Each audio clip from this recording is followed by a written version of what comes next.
सोडून तुलाज मातीला तू जाग उधाणू दे आज उरी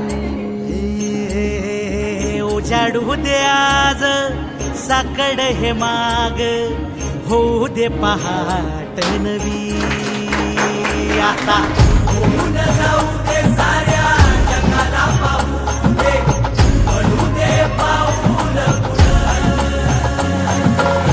सरी काट पाया खाली सापड्याला येऊ दे पडू दे पाऊल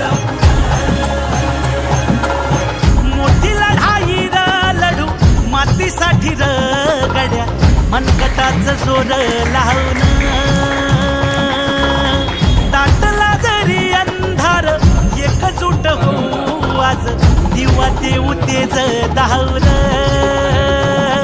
तू आभाळ आभाळ वादळ तुझं तू राजा आसमानीचं बळ धावली तू आभाळ आभाळ वादळ तुझं तू राजा आसमानीचं बळ धावली सर्व सेवेपेक्षा मुख्य असते.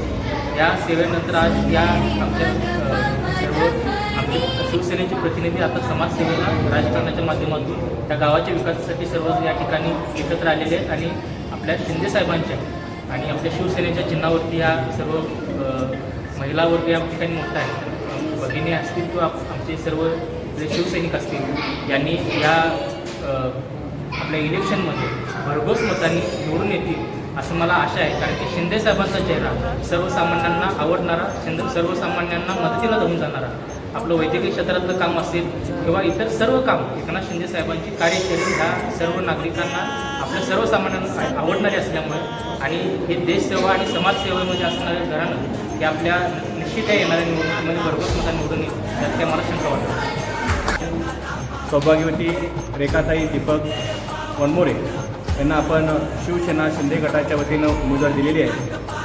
या गावच्या स्थानिक रहिवासी रेखाताई यांना मी खरं तर उमेदवार दिलेली आहे. बाकी उमेदवार पाहिले तर वेगवेगळ्या गावातून एवढ्या मोठ्या म्हैसाळसारख्या गावातून आम्ही रेखाताईंना शिंदे साहेबांच्या धनुष्यबाणावरची उमेदवार दिलेली आहे. मला मोठा अभिमान आहे की रेखाताईंचे पती दीपकजी वनमोरे हे आपले देशसेवा करून 24 वर्ष देशसेवा करून आर्मीमधून हवालदार पदावरून निवडून झालेले आहेत.